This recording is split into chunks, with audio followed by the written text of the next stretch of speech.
Welcome back, everyone, to Reynolds Runabouts. This is Jeffrey Reynolds. This last 2 weeks, I've had a bout of illness with COVID. So I have a little video of my shop tour. I knew I wanted to do this at one point, and being kind of out of commission the last couple of weeks, this makes sense to do it now and give you a little idea of the space I work in and why I designed it the way I did, and how happy I am to be here in retirement. So here we go. This is the outside of my shop. Got a few trailers waiting to go under some boats, and then a 1968 19-foot Johnson Surfer that I'm looking to either give away or find someone who would like me to restore it. It was given to me and it's in great shape.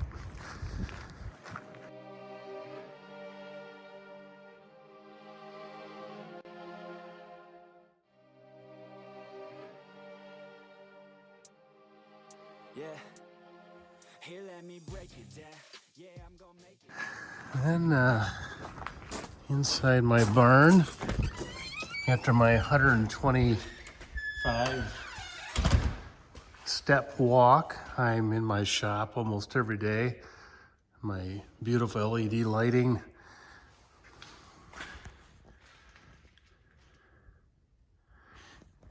The shop was originally built to a 2,400 square foot footprint, and I used 1,200 of it for my shop, and then through those doors I have 1,200 square feet of cold storage, I call it.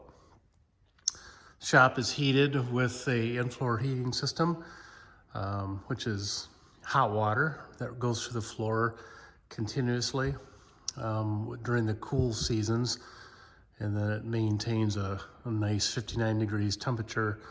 The first 6 feet is where I work, and that's where the heat is, so I really like that system. I have it also charged with glycol, so it won't freeze in the winter should something go wrong with the heating system.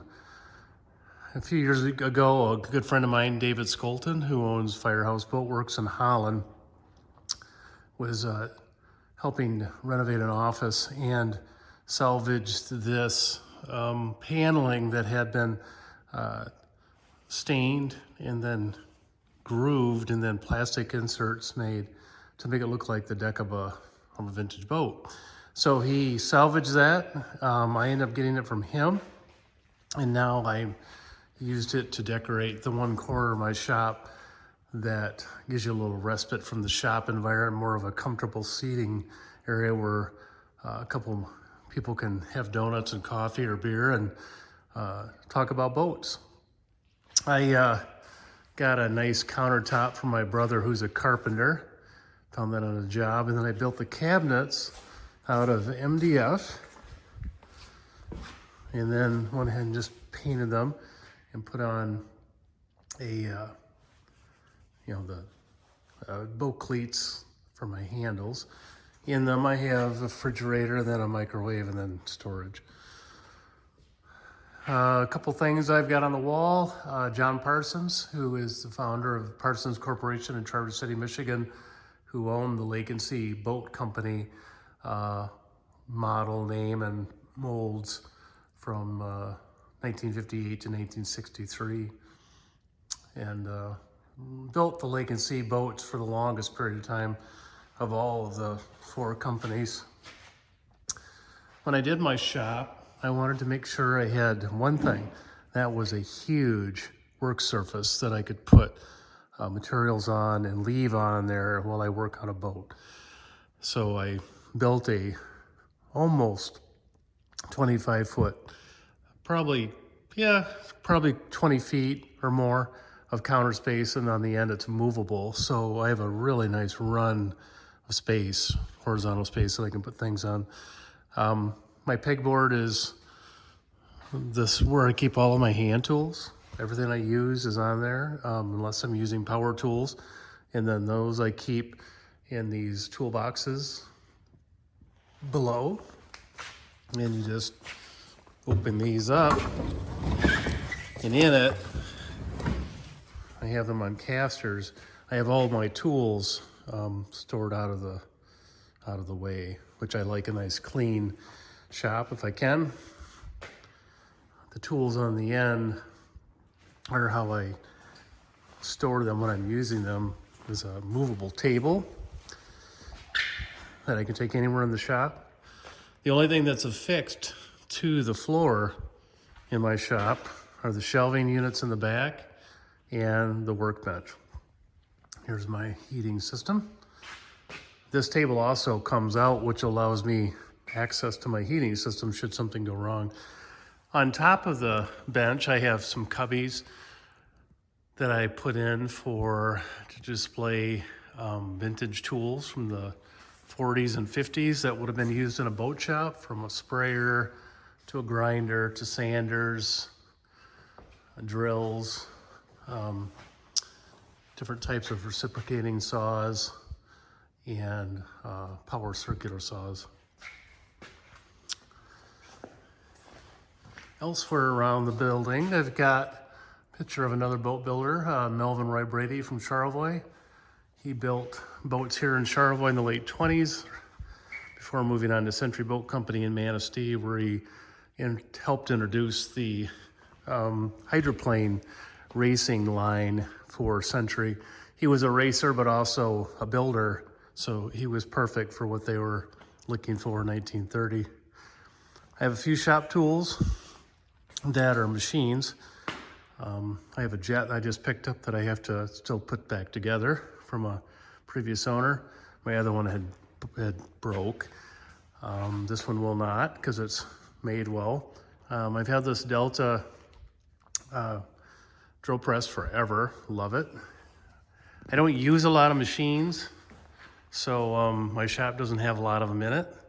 I can show you some of the other things in a minute.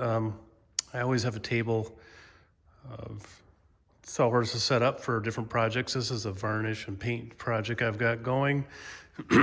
This is my paint cart, again on wheels, in case I need to move it. I have a whiteboard that I can put my ideas on, or in this case, display some Lake and Sea Saratoga posters I handmade from original brochure. I have a work cart that follows me around during the day. Put all my tools on there when I'm working on specific projects. Allows me to leave it on there night to night, and I can come back in the morning, it's still right there. And again, it's on wheels. I can move it around. Different types of vacuums I use. I've got the outboard motor stored for the current runabout project I'm working on. I keep my table saw and chop saw nearby. I don't like them on tables because it just takes up too much room for the amount of time I use on them. So this turned out to be a better solution, just to have them movable. I have a movable lumber cart, I call it. Then I have my 86 Four Winds 19-foot Brom that we use as a user boat, and then a 10-foot GW Invader my son and I worked on when he was in high school for a project. I also have a really nice set of gantry cranes that David Skolton also found and then sold to me. He found the blue version at an estate sale, and I purchased it, and then he built the wooden version. So I have a really nice set of gantry cranes that will, not only can you break them down and store them somewhere else, but I store them here because they just work out really well. And I flipped a lot of boats last summer using them, and I plan on using them a lot more in the future. I also, you probably have noticed that this boat, this 57 Wondercraft I'm working on, has a set of what I call rotisseries that David Skolton also built. They were originally available in the 1950s from a auto body manufacturer who built equipment for lifting doors and bumpers and things for auto body work in St. Joe, Michigan, called Boat Lifts. And I had seen and used a set. I was telling David about it, and David and I got together and came up with this system, which I think is a little bit better. This system allows you to hook on to the stern eyes and on the bow eye, and you can pick the boat right up vertically, and then you can flip it like a turkey on a rotisserie, and I'll show you that soon enough. David built these using a couple engine stands, a couple trailer, I guess you'd call them lifts or stands for heavy-duty trailers, because they have the the graduated crank lift, and then different parts of steel and gears that he was able to find that allows me to turn this thing anywhere I want it, upside down, sideways, to paint and to work on it. And I'll give you a little bit of a how-to on that in a minute. So let's take a look in the back. So let's go back and take a look at my storage area. I have a storage area that is 30 by 40, largely for the storage of what you see are the original 1959 Lake and Sea boat molds that I located a few years ago in a field in Williamsburg, Michigan, which is outside Traverse City, and on the property of a former employee of the Parsons Corporation that told John Parsons about 1963 that he could put the molds in his field, maybe with the intention of doing boats at some later point, I'm not sure, but here they are. The only boat mold not here from the 1959 line was the 12-foot fishing boat, which no boats were ever made. I did find the mold near these in a field or a woods full of water and surrounded by trees and in really bad shape, so I did not bring it. So in addition to the hulls, as you can see, I also have the decks, and I've been able to put a lot of the decks on top of the boat molds that they belong on so that they fit together, like a shoebox, and they're easier to store. Above them, recently, I acquired parts, meaning, seats and dashboards that would have gone on the boat made in the Holland plant in 1960. And when that plant closed, soon, probably a year, they made boats for Parsons as a subcontractor. These parts ended up going, I believe, with Michigan Fiberglass, which was the company that was doing the subbing, and they ended up in a Grand Haven marina against a fence out in the weather since probably the 60s. And a friend of mine was able to go down there and look at them for me, and we secured them. So I now have original dashboards and original colors and original seats for the Arrowhead and for the Caribbean models, in addition to the seats, molds, and some of the plugs for the seats inside the boat that they belong to. And here's a close-up of how big everything is. They still have a lot of the lichen on them that I found. They were power washed, but not all of it came off. So every year I give them a vacuum, and they seem to get cleaner every time. But you can see it's very rough. It's the outer fiberglass cloth, and then the inside is this smooth green inner gel coat that would have been then waxed so that the bolt piece would come off. And then kind of a rare late 60s, early 70s Aqua Loop made in Canada. That's not the motor that was on it. That's a good place to put a motor I had, so I put it on there. I'm not sure what the Aqua Loop will do. Friend gave it to me, and it's parked here and safe. We'll figure out someday what to do with it. Here's a better view of the molds from atop my mezzanine. So you can see the 16-foot Arrowhead and 14-foot Caribbean seats and dashboards that were made in the Michigan fiberglass plant in Holland and never used or were returned because of issues. You can also see right to left, we've got the Biscayne hull that was used by the Parsons Corporation after they redeveloped it from the Chris-Craft mold. And then we have the 16-foot Arrowhead in the middle, and then the 14-foot Caribbean with seats and dashboard molds for those models as well. So I can make anything, including some of the transoms were made separately, especially for the Arrowhead, and I have the mold for that. You can see down on the left is the rare 14-foot Au Sable runabout deck, and then underneath it is a rare Au Sable fishing deck on top of the hull for that. And then we have the deck pieces for the super rare 18-foot Grand Traverse Cruiser. These are the parts that made up the interior. I also have the flying bridge, and the roof is in that pile there. And then the Saratoga and the Grand Traverse, both 18-foot, shared the same hull mold. And here is the Saratoga mold, and the deck is underneath it. And they're all on dollies so that I can move them around. These were put up with a gantry crane system that I developed, and then on my carts, I just pushed them off onto my shelving units and put brakes in and fastened them with straps so they can't go anywhere. Not that they would, but they're super safe now. I've climbed around up on there and never have any issues. And then the Chris-Craft mold on the far left, that's the mold, one of the molds that was in the Chris-Craft factory, either in Algonac or Pompano Beach, when they tried to build the first fiberglass boat. This would have been the 15-foot Pleasure Runabout, they called it. And those molds were acquired along with the name by John Parsons in early 1958.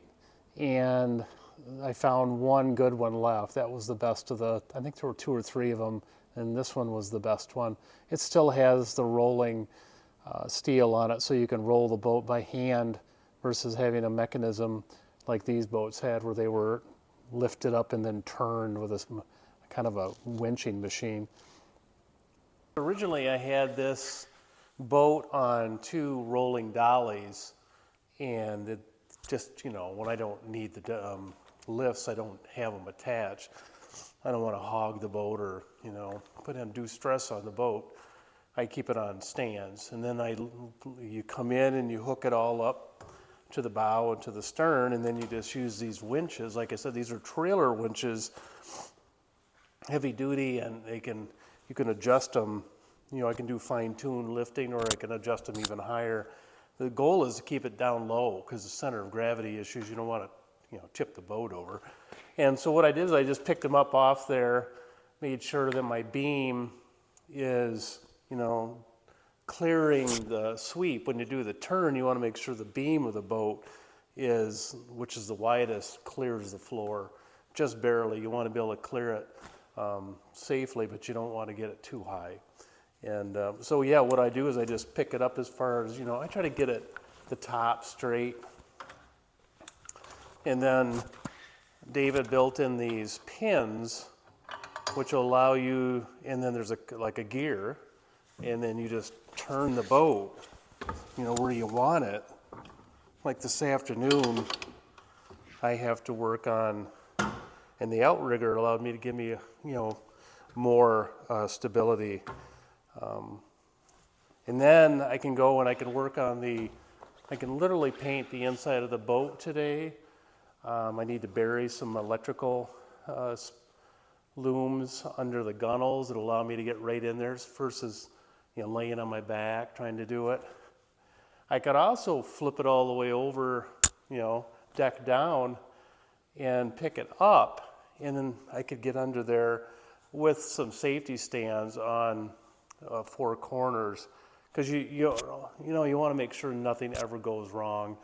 And I'm trusting the stands a lot, but I would also have a support system under there so that when I'm working, I'm safe.